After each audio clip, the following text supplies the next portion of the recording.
સામાન્ય રીતે કેનાલ ખેડૂતો માટે આશીર્વાદ રૂપ મનાતી હોય છે, પરંતુ વાવ થરાદના સોઈ ગામમાં નવી બનેલી રહેલી બ્રાન્ચ કેનાલ જે છે તે ખેડૂતો માટે આફત રૂપ સાબિત થઈ રહી છે। કેનાલમાં પાણીનો ધસમસતો પ્રવાહ આવ્યો છે અને તેની સાથે જ સોઈ ગામના ખેતરો જળબંબાકાર થઈ ગયા છે। એક તરફ ચાલુ વરસાદની ઘાત અને બીજી તરફ કેનાલમાંથી આવેલા પ્રચંડ પ્રવાહનો પ્રહાર। બાજરી જુવાર સહિતનો ખેડૂતોનો પાક પૂરી રીતે પાણીમાં ધોવાઈ ગયો છે અને ખેડૂતોને રાતા પાણીએ રોવાનો વારો આવ્યો છે। હકીકતમાં તો નવી બની રહેલી આ બ્રાન્ચ કેનાલ ખેડૂતો માટે આશીર્વાદ નહીં પરંતુ અભિશાપ સમાન સાબિત થઈ રહી છે।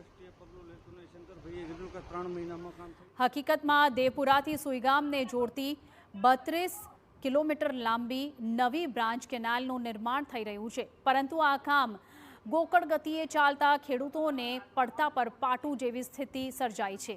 2 દિવસ અગાઉ ધોધમાર વરસાદ ખાબક્યો હતો। એની સાથે જ ઉપરવાસમાં પડેલા ભારે વરસાદના પાણી પણ કેનાલમાં આવ્યા હતા, પરંતુ કેનાલનું કામ અધૂરું જ હોય તેનું પાણી સુઈગામના ખેતરોમાં ફરી વળ્યું હતું, જેને પગલે ખેડૂતોને આર્થિક ફટકો સહન કરવાનો વારો આવ્યો છે। સ્થિતિ વર્ણવતા ખેડૂતોની આંખોના આંસુ સુકાઈ નથી રહ્યા।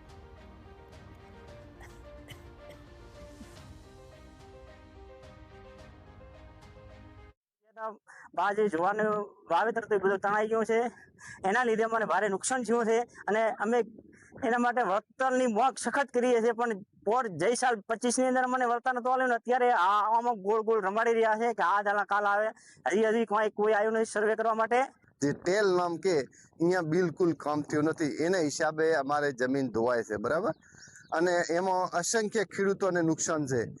ગઈ સાલે નુકસાન થયું હતું, આ સાલ નુકસાન થયું। વચ્ચે જો ઉનાળામાં કામ થઈ ગયું તેલનો તો આ સાલ અમારે નુકસાન ભોગવવાનું ના આવે। નુકસાન શેના કારણે? નુકસાન પાણીનો આવરો ખૂબ થાય। પાણીનો ઢાળ હોય કેનાલનો એટલે પાણી છે ભારત માલાથી છે સોઈગામ ટેલ સુધી આવે છે। ખેડૂતોનો આક્ષેપ છે કે ગત વર્ષે પણ તેમને આવી જ નુકસાની વેઠવાનો વારો આવ્યો હતો। જો સમયસર કામ પૂરું થયું હોત તો આજે આ સ્થિતિ ન હોત।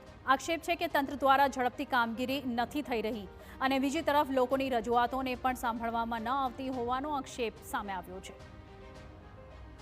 જવાબદારી કોઈ લેતો નથી। ટેલ વારંવાર અમે રજૂઆત કરી પણ કોઈ બોલવામાં, કોઈ બનાવવામાં કે કોઈ ભરવામાં કોઈ આવતું છે નહીં। અમે વર્ષોથી આ ટેલની 4 વર્ષથી કામગીરી ચાલુ છે અને આ કેનાલમાં પાણી વારંવાર